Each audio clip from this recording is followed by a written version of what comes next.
My name is Caitlin Schnur, and I'm the Deputy Policy Director at the DC Fiscal Policy Institute. Today, I'm calling on the Council to oppose and reject the RAP Act. DCFPI opposes this bill because it gives special tax treatment to restaurants, which is unfair to other retail establishments and bad tax policy, incentivizes and defines service charges in a way that will likely reduce tips, harming tipped wage workers and especially Black and Brown workers, and accelerates the implementation of I-82, which will likely hurt small restaurants and restaurants owned by people of color.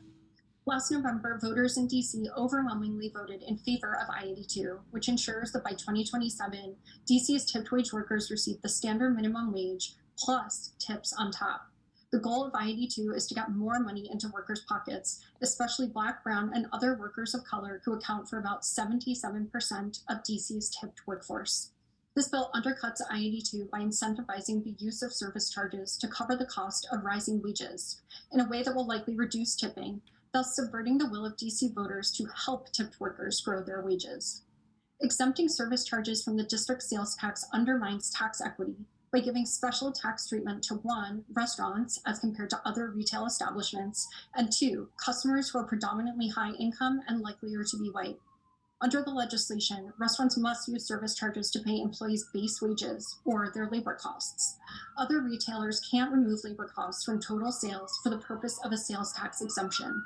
Lawmakers have expected other retailers to absorb higher labor costs associated with minimum wage increases and inflation, and it's reasonable to ask the restaurant industry to do the same. The benefits of this bill are also highly skewed by race and income. In the US, Americans who eat at restaurants are disproportionately higher income and white. Because DC's white residents are likelier to be top earners, the sales tax break is more likely to benefit them than people with lower incomes who, due to historic and ongoing racism, are likelier to be Black. Exempting service charges from the sales tax would also result in foregone revenue needed to support public investments. This bill incentivizes the use of service charges, further raising the cost of the exemption. Given current fiscal constraints, DC should not limit its potential revenue streams.